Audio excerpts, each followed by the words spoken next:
आपलं ते संपादाताई मुंडेचं प्रकरण आहे ना फलटणचं, तर त्याच्यात मला वाटतं मुख्यमंत्री साहेबांनी SIT नियुक्त करायचं ठरवलं. ते कुठपर्यंत प्रोसिजर मला लगेच सांगतात. हा लगेच मी आलो इथं कुटुंबाची भेट द्यायला वडवणीला, आई वडिलाशी भेटले. मला ते अर्जंट सांगा लगेच का. हो साहेब असले तर द्या लगेच. ठीक बघा लाईन हे मला अर्जंट कळवा पण लगेच. काय सांगाल पाटील, आज तुम्ही कुटुंबियांची भेट घेतली, मुख्यमंत्र्यांची सुद्धा संवाद तुम्ही कुटुंबाचा करून दिलेला आहे. काय नेमकी चर्चा झाली, कशा पद्धतीने पुढची दिशा असणार आहे? संपादाताई मुंडेला 100% न्याय मिळणार. सगळं राज्य त्यांच्या पाठीशी आहे. एकही आरोपी त्याच्यामधून सुटणार नाहीये. कुटुंबाचं म्हणणं होतं की SIT नियुक्त होणं गरजेचं आहे.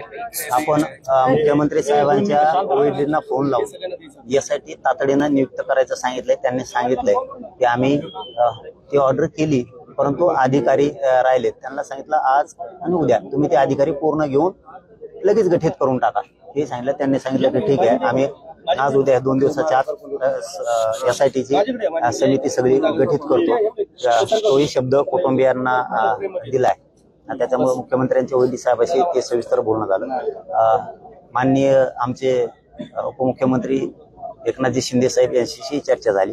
ती शिंदे साहेब पण आता कुटुंबियांशी बोलले, कुटुंबियांच्या पाठीशी आहेत. त्यांनी ठामपणानं सांगितलं. गृहराज्यमंत्री आपले शिंदे साहेब, आपले कदम साहेब, योगीजी कदम साहेब यांच्याशी त्या संदर्भात बोलणं झालं. आणि मुख्यमंत्र्यांनी स्वतः याच्यामध्ये ते स्वतः ऍक्टिव्ह आहे मुख्यमंत्री. त्याच्यामुळं या संपादाताईच्या प्रकरणाला 100% न्याय मिळणार. आम्ही सुद्धा सगळे या कुटुंबियाच्या सोबत आहेत. त्यामध्ये दुमत असण्याचं काही कारण नाही. आता प्रकाशदादा सुद्धा इथं होते. सरकार पक्षाच्या वतीनं माजी मंत्री प्रकाशदादा सोळंके साहेब सुद्धा इथं उपस्थित होते.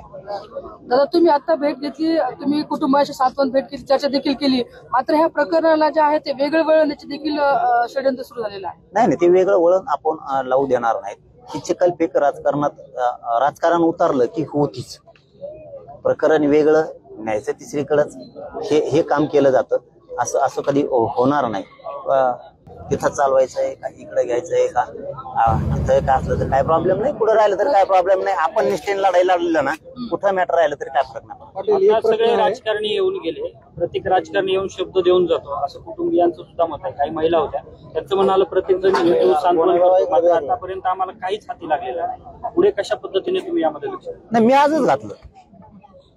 कोण ताई बोलल्यात तुम्हाला मला नाही माहिती. राजकारणी काय बोलून गेले हे मलाही माहित नाही. आणि राजकारणाचं कामच ते असतं. आले शब्द दे, आश्वासन दे, निघून जा. मी त्यांनी सांगितलेल्या 4 मागण्यातल्या 3 मागण्यापर्यंत त्यांना लगेच नेलंय. वाटलं ते कुटुंबाला बोलून घ्या माझ्या समोर, लगेच नेलंय. SIT घोषित झाली का नाही झाली ही ताळमेळच होता. ते क्लिअर करून दिलं. मुख्यमंत्री साहेबांचे वैदिक कुटुंबाशी बोलले, त्यांनी सांगितलंय, घोषित केलंय. म्हणत असले तुम्ही तर आम्ही लगेच गठीत करतो, परंतु थोडं आणखीन कुटुंबाला काय बोलायचं होतं त्याच्याशी, म्हणून ते थांबलं. उद्या किंवा परवाच्याला तीही गठीत होऊन जाईल. महिला IPS अधिकारी त्याच्यात येते. कुटुंबाचं काय काय म्हणणं आहे यासाठी ते पण ऐकून घेतलं जाईल. हे म्हणणं होतं त्यांचं. तेही क्लिअर केलं. शिंदे साहेबांचं त्यांचंही बोलणं करून दिलं. ते सरकारी नोकरीमध्ये त्यांच्यातला एक मुलगा त्यांच्या कुटुंबातला आधार गरजेचा, एकदम गरीब कुटुंब आहे. ते त्यांचे जे सांगितले होते, मी आता सगळेच मीडिया समोर बांधवासमोर नाही सांगत. त्यांचे जे 4 विषय माझ्याकडे होते त्यातले जवळपास 3 संपवले. म्हणजे काय, इथं येऊन कोणताही यांना म्हणत होत्या की येते शब्द देतात, मी राजकारणी नाही, मी लगेच इथंच अर्धा तर रिझल्ट त्यांना इथंच दिला.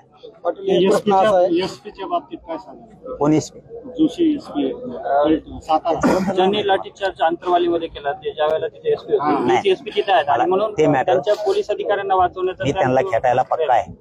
त्यामुळे ते मॅटर मला ह्या मॅटरशी नाही जोडायचं. धन्यवाद.